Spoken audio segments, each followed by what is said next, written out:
Hello and welcome to our devotions on the Advent season. This week we light our fourth candle in the Advent wreath. It started with the prophet's candle, then the Bethlehem candle, then the shepherd's candle in response to God, and then we focus this week on the love of God breaking in to our dark and broken world. We're going to be reading 1 John chapter 4. And verse 18 says, "There is no fear in love, but perfect love drives out fear." Perfect is not like you got 100 on a test or 110 on a test and you were graded perfect. Perfect in this word means mature, fully grown. A number of us like nightlights. Many we know couldn't sleep when they were children unless there was some form of light in the room to give them a sense of security, help them to see.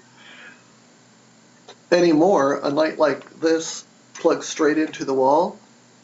The purpose of these night lights are for my grandchildren who are toddlers to go around and unplugging all of them. That is their purpose now. But I remember well, as a teenager, I'm going up the stairs, down the hallway to get to my bedroom to go to bed at night, and I crash into a bunch of metal poles, something. It rips my shin all up. I'm in pain. And the next morning, my parents said, "What was all that racket upstairs?" Well, somebody bought some new beds and metal side rails and put them in the hallway, and I walked into them. "Why didn't you turn on the light?" I felt so dumb. But I had been working for a number of weeks on my fear of the dark. So I was making myself go up the stairs, all the way down the hallway, into my bedroom and to the light before I could turn the light on. What the Bible is saying here, and let me read you the whole passage. We'll start with 1 John 4, starting in verse 10. "This is love.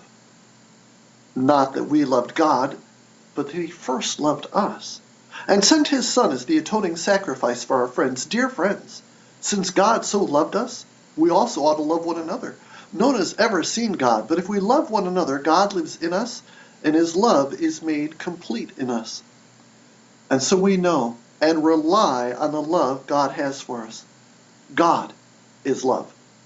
Whoever lives in love lives in God, and God in him. Love is made complete among us so that we will have confidence in the day of judgment. Because in this world we are like him. There is no fear in love, but perfect love drives out fear, because fear has to do with punishment. The man who fears is not made perfect in love. We love because he first loved us. If anyone says, 'I love God,' yet hates his brother, he is a liar. For anyone who does not love his brother whom he has seen cannot love God whom he has not seen. And God has given us this command: whoever loves God must love his brother also." There is no fear in love, but perfect love, full-grown love, drives out fear, because fear has to do with punishment. The greatest fear in humanity is our fear of death. For a number of people, it would seem death is the fear of public speaking.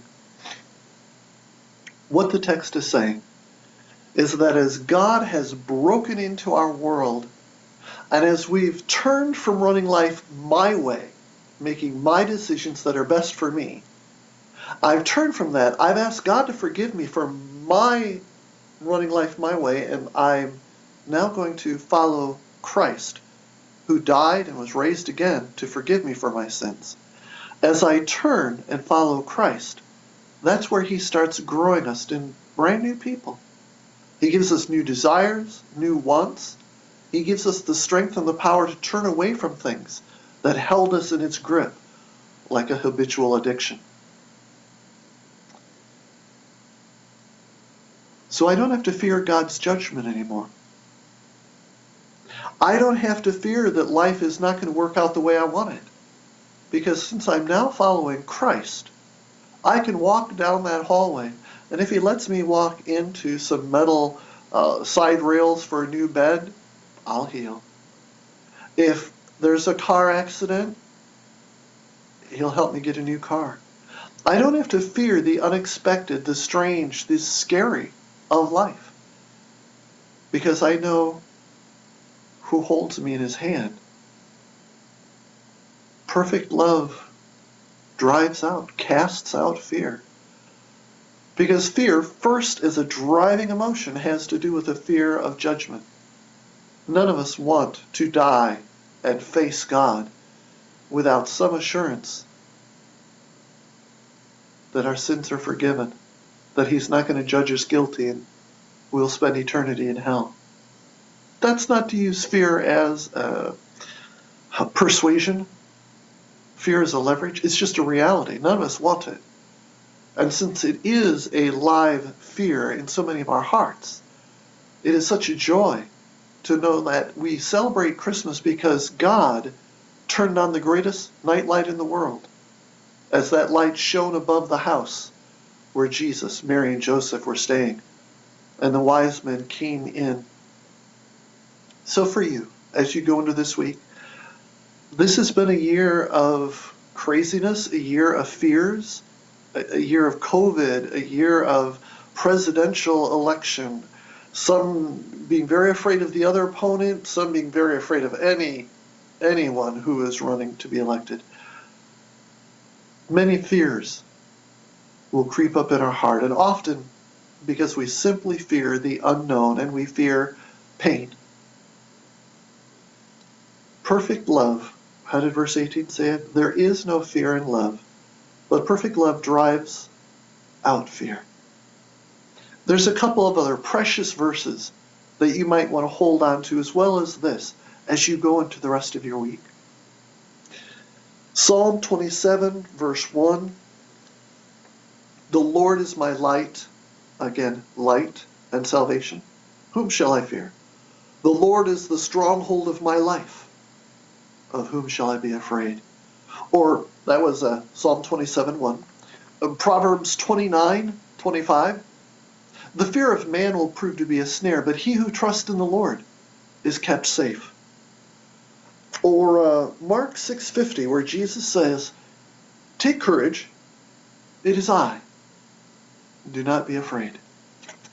And where we started out today, 1 John 4:18. There is no fear in love, but perfect love, full-grown, mature love, drives out fear. I can trust God that even in the unknown and the painful things that will be there in my future, his promise holds true. In his love, he says, I will never leave you or forsake you. Thank you so much for joining with me today.